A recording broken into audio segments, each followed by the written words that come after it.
Today we're gonna take a look at my favorite moment from the 2021 Black Canyon 100K, and we're gonna set it up for you right now. So the moment comes to us at the finish line, actually in about the quarter mile before the finish, as we were watching Ben Koss come in for his finish. He was in 6th place at the moment, and out in the distance, we saw Justin Grunewald pass him in the final meters of the race. Before we take a look at the footage itself from the live stream, let's get a little backstory on what happened with Justin out there. So initially, when we set up the waves for the race, we had multiple waves. We could only fit up to 40 runners in that first elite wave. Justin was seated in wave 3 and basically issued us a little bit of a challenge, as he thought he should be in wave 1. So he challenged Aravaipa and said, I'm cool with wave 3 as long as you guys donate $10 for every single person that I pass time-wise from wave 1. Donate $10 to the Brave Like Gabe Foundation, which supports research for rare cancers. We took him up on the challenge, and not only that, we threw him in wave 1 as well, to see how he could do out there on the course. We were fortunate enough to do a post-event interview with Justin, so you'll hear that at the end of this video, but let's first up set up what you're gonna see in this moment in the live stream. So as the drone pans around Ben Koss near the finish line of the 100K at Emory Henderson Trailhead, and he's the runner in the white, you'll see in the distance a runner in red. That is Justin, and he is approaching the finish line. He's running fast, and as it comes back around, he goes out of sight.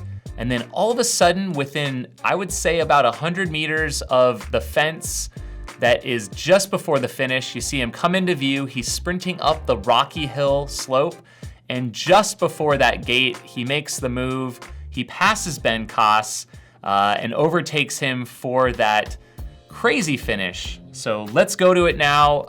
Skylar and myself, you can get our live reactions from the live feed. And Patty O'Leary does bring up a good point. Ben Koss would be the first master today. First Masters? Mm-hmm. The 40-year-old from San Francisco, California, looking over his shoulder like he's getting hunted at Kezar. But I think he should be okay to get here without somebody trying to kick him down.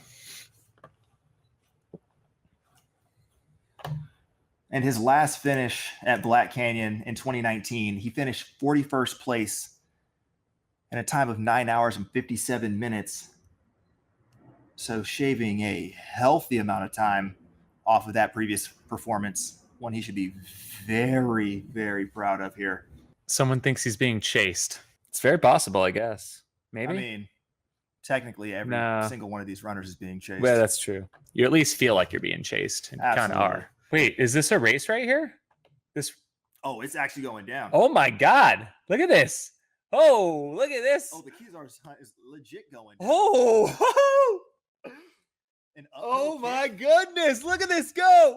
What? Whoa! They got to go through that little gate. Oh my God! What? Oh, that was. What is happening? Oh my God! Justin will not be denied. Justin Grunewald! What? From that household so many times. Oh my God! I think we just broke the feed. I think the drone crashed. No. Oh my God. Man, that moment just never gets old. So fun to see that play out live in real time. Let's now go talk with Justin on his 7th place finish at the Black Canyon 100K. Learn a little bit more about that moment. Justin, thanks for joining me today. After you had, I think, the most exciting finish at Black Canyon just about a week and a half ago. Tell us a little bit about, I guess, first off, running this race. And, you know, you originally were in wave 3, and we had a little back and forth. Tell us how that went down. Yeah, thanks so much for having me. Black Canyon, I think, has been on my radar since last year. And I was super excited to get to come down, especially with not many races happening. This was kind of my big race of the year, essentially. But initially registered, got put in wave 3, which I was a little disappointed about, but at the same time, totally understandable because there's limits on everything you can do in a race like this where you're trying to be safe, keep people healthy. But essentially, shot you and Julie a couple messages and kind of had a little back and forth. But I guess I proposed that I'd be okay in wave three, and I came up with the idea maybe you guys could throw some money at Brave Like Gabe for everyone I beat in wave one, and then um, you responded that you'd love to, which is incredible on your guys' part. So usually when I do a longer race, I try to do a fundraiser for the foundation. I'm still the chair of the foundation, but it's grown. We have one employee now, which is amazing, and then we fund rare cancer research with that money. So it kind of, my running's already purposeful to myself, but it gives me a little more purpose, I guess, in like another realm of hopefully doing more good for the world with it, I guess. Yeah, that's awesome. And we were, happy to take you up on that. And we were able to find a spot for you in wave one as well. So you're able to start with everyone at 7 a.m. What was the atmosphere like on race day? Oh, it was great. I mean, I think everyone's had so much time apart that like you see that one person you haven't seen in basically a year, and it was just exciting. There was a ton of talent, amazing field, cool to be on that Meyer high school like cinderish dirt track. And then it's so weird, like used to being in like faster races years ago, but being in this, like everyone like gets all excited, then you like start like trotting out of the gate. So it was a lot of fun. Yeah, exactly. And I know you were, you showed up wanting to race for that golden ticket and maybe didn't have the day you were hoping for out there. How did the kind of most of the race play out for you? How did it go out on the trail itself? Yeah, the trail was amazing. The weather was amazing. I knew from probably previous experience and just knowing splits that a lot of guys were going out what I considered too hard. Hayden's a great runner who ran a good time last year. And I like to look at a lot of history for these races because it's easy to go run 7-minute pace for 30 miles, but then there's 30 more miles to go. So I kind of took it out very easy, tried to place myself in like 10 to 20th place, hoping to go through 50K in like the 350 to 4 hour range. I had a little bit of like stomach upset from the night before. So I was actually running with Tyler Green, stopped at a porta potty, caught Tyler Green again, stopped at a porta potty, and then was slowly reeling him back in. But he's a very smart runner. So I knew I paced him at Javelina for the last 40, like 2 years ago. So I was like, I'll just pretend I'm Crew and Tyler. We'll have a good day out there and kind of just hang out and have fun. So the first 45 miles were like a dream. And then stomach kind of dropped again, and it was a little less of a dream for a little while. Now let's talk about towards the end of the race. Now you came through Table Mesa and maybe were you in like 11th position, maybe 10th or 11th, somewhere in there?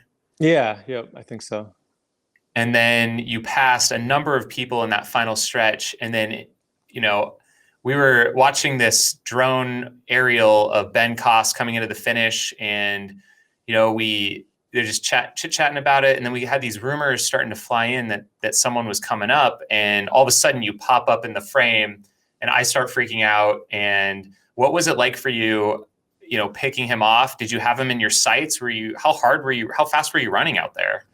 It's actually like really cool to go watch the drone footage and like your excitement and conversation, because it was almost like the same thing was going through my head. I think you kind of peek out and you can see the finish with like a half mile to go. And I like in my head, I was like, oh, he's got like a half or a quarter mile on me with a half mile to go. And then like I decided I'd pick it up and I started closing the gap. And then I saw it shot uphill and I'm like, oh, that looks a little technical. Maybe he'll slow down. And so I started like sprinting, but it was just like weighing with myself. Like, do I want to go all in? Do I not want to go all in? Do I just want to give him his finish, then finish? But then ultimately with the gap closing rapidly, I just kind of went like full on sprint and it ended up being a dramatic, fun finish.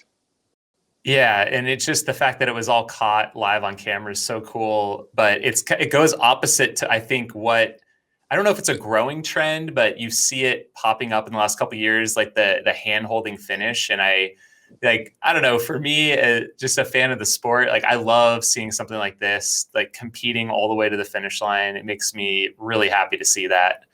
And like having to kind of it looked from the live footage like you had to like hurdle through that gate almost, because it's just it's such an odd finish. Like there's like all these obstacles right at the end. There's the little cattle gate, and then there's like this structure, and you split the sides. I think you guys crisscrossed at the end. So funny. Yeah, and I mean, it's funny because like a hour of stuff goes through your mind in those like 10 seconds. So if it would have been a half mile back, I'd be like, oh, we could just finish together and hold hands. But I'm not going to have that conversation in the last 15 seconds. Yeah. And then we both semi-paused at the gate, which I don't think you can appreciate, but we were both like trying to be gentlemen. Because I was like, there's still room after the gate, and I don't really want to kill him. But yeah, he paused more, so I like darted. And it was like a weird game of chess. Yeah, like the pass itself happened within feet of the gate itself. Like that was the meeting point. It just so happened to be. Yeah, it was perfect. Yeah. Such a crazy moment. And I do want to shout out, I think we ended up with a couple, I don't know how this happened. We had 43 people in the first wave. I don't know. I'm trying not to ask too many questions, but you beat 37 people from that first wave. So, we're happy to I think we actually made the donation yesterday to the Brave Like Gabe Foundation. Do you want to give a quick overview of that for listeners who may not know about it? Yeah, thanks so much for the donation. Essentially, my late wife, Gabrielle Grunewald, was a professional track runner, and she had battled a rare cancer for 10 years. And later in her running career, when she was going through chemo and more clinical trial treatments, running was harder to be world class. So she put a lot more of her energy into starting this.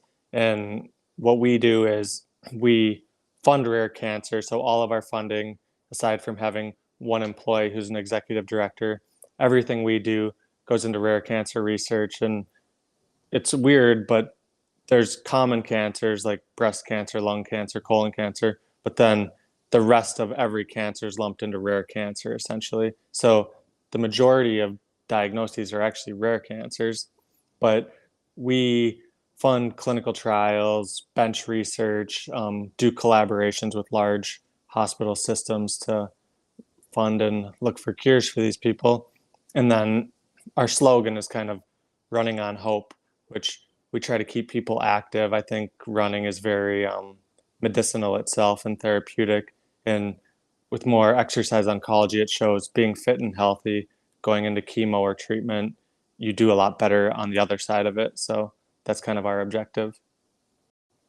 Yeah, well, thanks for sharing that. And I know there's a lot of runners in our community. It seems like every month there's a cancer diagnosis of some kind. So I think it's important to support these causes. And thanks for sharing. So go ahead and check that out. You can go find more information. Is it bravelikegabe.org? .org. Okay, thank you.